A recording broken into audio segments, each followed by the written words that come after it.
Hello everyone. तो आप सभी का तहे दिल से स्वागत है मेरे चैनल डी हर्षल में। आज की इस वीडियो में हम फाइनेंस फॉर एवरीवन, जी हाँ, फाइनेंस फॉर एवरीवन के इम्पोर्टेंट क्वेश्चंस को डिस्कस करेंगे, इसके लेटेस्ट एग्जाम पैटर्न को डिस्कस करेंगे। मैंने इसके इम्पोर्टेंट क्वेश्चन ऑलरेडी डिस्कस कर दिए हैं। अगर आपने उस वीडियो को नहीं देखा है तो प्लीज़ आप देख लीजिएगा प्लेलिस्ट में। तो स्टार्ट करते हैं आज की इम्पोर्टेंट लेटेस्ट एग्जाम पैटर्न को। पहला जो आपका क्वेश्चन बना था वो बना था ये वाला, देखिए ऐसे देख सकते हैं आप। दूसरा जो आपका क्वेश्चन है और मैं आपसे ऐसे करके दिया जा सकता है, हिंदी वाले नीचे दे सकते हैं, जैसे कि वित्तीय रूप में साक्षर होने से व्यक्ति को विशिष्ट वित्तीय बाधाओं के बेहतर ढंग से तैयार होने की अनुमति मिलती है, जिससे बदलते ये व्यक्तिगत आर्थिक संकट की संभावना कम हो जाती है। इसका कथन के संदर्भ में हमारे जीवन में वित्तीय साक्षरता के महत्व और दायरे की चर्चा कीजिए। तो इम्पोर्टेंट है क्वेश्चन। और अभी तक आपने चैनल को सब्सक्राइब नहीं किया है तो चैनल को सब्सक्राइब करते हुए चैनल से जरूर जुड़ जाना, क्योंकि इसमें सारे लेटेस्ट एग्जाम पैटर्न आपको डिस्कस करेंगे हम। तो डाकघर देश की सबसे पुरानी और अब तक की सबसे बैंकिंग प्रणाली है और शहरी और ग्रामीण ग्राहकों की निवेश आवश्यकताओं के लिए महत्वपूर्ण भूमिका निभाती है। भारत में वित्तीय सेवाओं के सुविधाजनक बनाने के लिए डाकघर के महत्व पर चर्चा कीजिए। इम्पोर्टेंट है।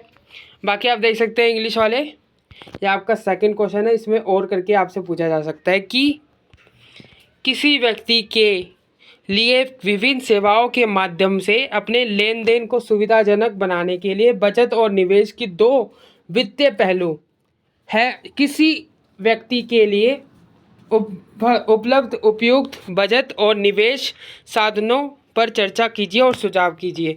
तो ये इम्पोर्टेंट है। या फिर और में आपसे ऑप्शन में पूछा जा सकता है कि बजट आपको अपने वित्त पर अधिक नियंत्रण महसूस करने में मदद कर सकता है, आपके लक्ष्यों के पैसा बचाना आसान बना सकता है। इस कथन को आलोक में अपने आय और व्यय को बनाए रखने के लिए निजी बजट तैयार कीजिए। तो इम्पोर्टेंट है। तो ये वीडियो दोनों के लिए इम्पोर्टेंट वाले जिनके पास भी फाइनेंस फॉर एवरीवन है। तो मैं आपको बता दूं, थर्ड क्वेश्चन जो आपका शॉर्ट नोट में पूछा जा सकता है, इंटरनेशनल पब्लिक ऑफरिंग आईपीओ, जो काफ़ी इम्पोर्टेंट है, हर बार पूछा जाता है। बुल एंड बुयर मार्केट, डैमेट अकाउंटिंग और आपका प्राइमरी मार्केट। और आपसे पूछा जा सकता है कि आरंभिक सार्वजनिक, जिसे हम पेशकश कहते हैं, बुल एवं बियर मार्केट एंड आपका डीमेट खाता और प्राथमिक बाजार। तो ये था कुछ लेटेस्ट एग्जाम पैटर्न। चलिए और इम्पोर्टेंट क्वेश्चन को डिस्कस करते हैं। और अभी तक आपने इसके इम्पोर्टेंट क्वेश्चन को देखा नहीं है तो उसकी वीडियो मैं आपको प्लेलिस्ट में दे दूंगा। अगर प्लेलिस्ट में आपको वीडियो नहीं मिलती है बाय चांस, तो आप प्लेलिस्ट चेक करके देख सकते हैं, ठीक है, चैनल में आपको मिल जाएगी। Mutual fund are subject to market risk, do you agree.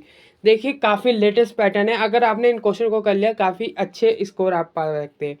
यानी कि म्यूचुअल फंड बाजार जोखिम के अधीन है, क्या आप सहमत हैं?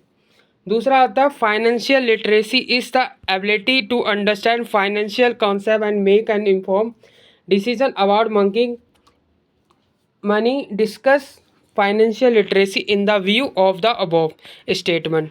यानी कि वित्तीय साक्षरता और वित्तीय अवधारणाओं को समझने और धन के बारे में सूचित निर्णय लेने के क्षमता है। उपरोक्त कथन को ध्यान में रखते हुए वित्तीय साक्षरता पर चर्चा कीजिए। इम्पोर्टेंट है।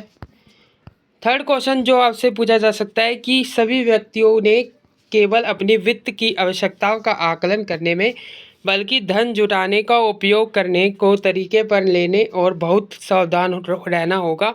उपरोक्त कथन के आलोक में वित्तीय नियोजन के महत्व पर एक प्रक्रिया पर प्रकाश डालिए। इंग्लिश वाले दे सकते हैं, आपका थर्ड क्वेश्चन है, ठीक है। नेक्स्ट क्वेश्चन आपका बनता है आईपीओ से।